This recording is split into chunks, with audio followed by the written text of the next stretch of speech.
fans, do you want to win your share of $100,000? Simply enter the houseofboxing.com Fight Night Prediction Challenge. Compete with boxing fans around the world. Simply head over to houseofboxing.com and sign up now.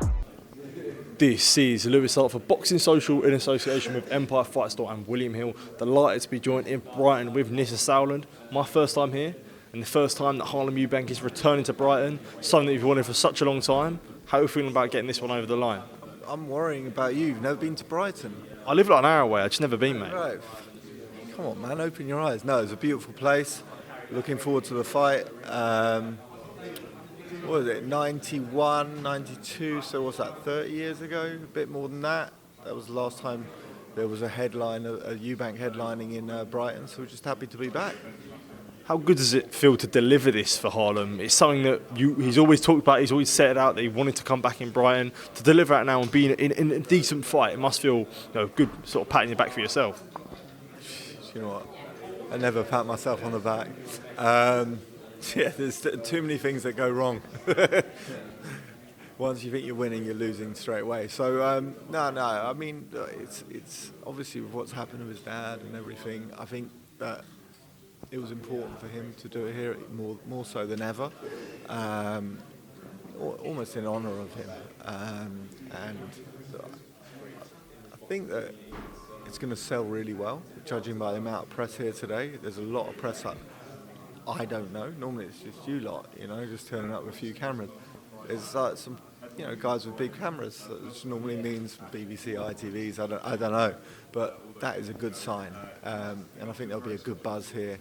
I know a lot of the football team will turn out and support Brighton as well through the contacts of Wasserman, and yeah, it's going to be a good night. So we're fighting Timo Shwarzkop. Been in there with some tough operators, never been stopped against the likes of Jack Catterall, Anthony Eagett, as we previously said, beat Junior Witter. Do you feel like this is the hardest fight that Harlem's going to face in his career so far? Yeah, definitely, most definitely. People talk about step-ups, this definitely is a step-up. And like I said in the press conference, it's time for Harlem to prove that he's not just a name. He needs to prove that he's a boxer and he belongs there with the elite. And I think this fight will give that to him. Absolutely. There was talk before about it potentially being Lewis Ritson or a European title shot. How comes they didn't come to fruition, and was it disappointing for them not to come to fruition? I think the Ritson fight will be there next year. I also think the European title shot, I think Azim is fighting for it. There was a lot of politics behind the scene with that. We tried to get the Petit Jean fight, couldn't get it. I think we were outbid or outmaneuvered, I don't know. But we are where we are. I think Schwarzkopf is just as dangerous as Petit Jean, if I'm honest with you. Fine, you got the European title, great title and everything, but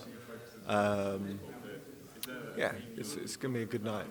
With someone like Harlem being in such a stacked division domestically, is it exciting that a win here could really see him mix with the names of such as Dalton Smith, Adam Azim and Lewis Ritson, guys we've previously mentioned before, where down the line there can be such big domestic scraps for each other? Yeah, definitely. Look, with Dalton, with Azim, all these guys, you almost don't want to rush it too much. Obviously, I'd love to see those fights, but are they huge fights yet? I don't think so. They need to be cooked a little longer. Azim going for the European title, and I believe his 8th or 9th fight. I think you have to be 8 fights in to get ranked. Can't remember exactly, but it's a tough fight. It's a tough fight for him. 12 rounds, young kid, unbelievably talented, but it's a big step up for him. And also Dalton Smith, obviously, he's been out for a while, I think, with a little injury. Those fights can come tail end of next year. So moving on, we saw Jai Opetaia beat Jordan Thompson this weekend and finally getting out there and finally getting a victory. There was a keen person watching ringside, Mairis Briedis.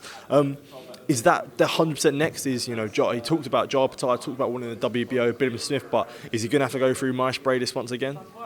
Yeah, he will, yeah.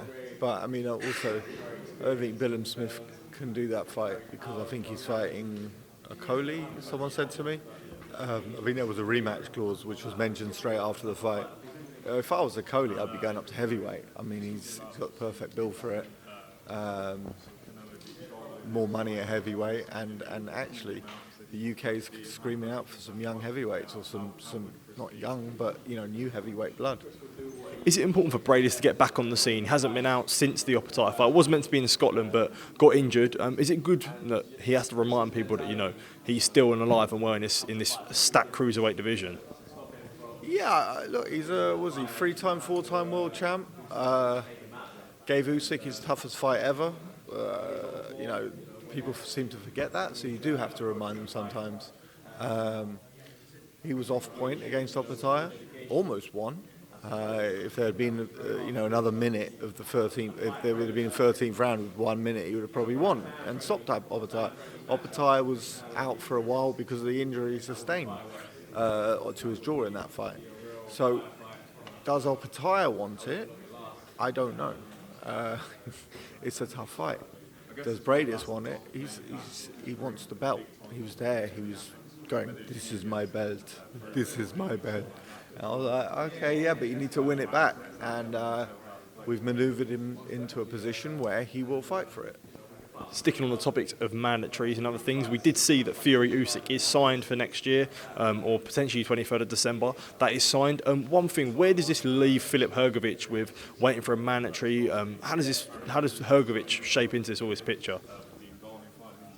Well, I still find it quite unbelievable and almost disrespectful towards Ngannou, who's meant to be fighting a 10-rounder against Tyson.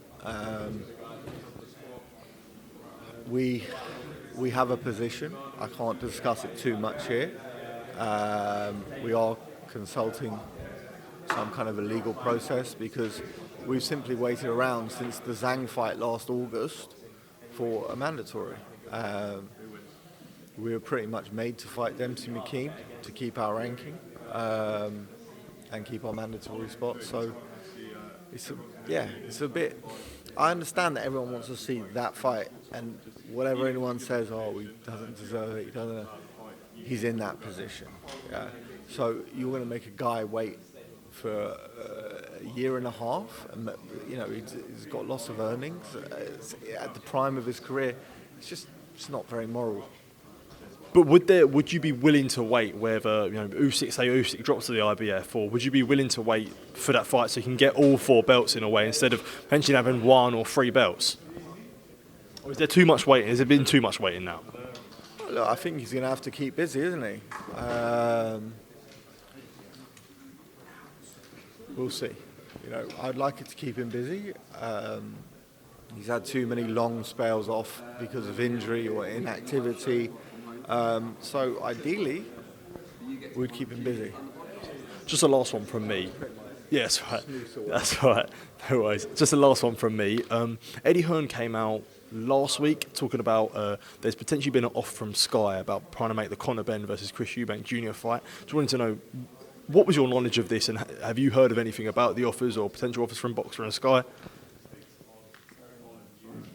To do Conor Benn? To do Conor Benn versus Chris Eubank Jr. on Sky.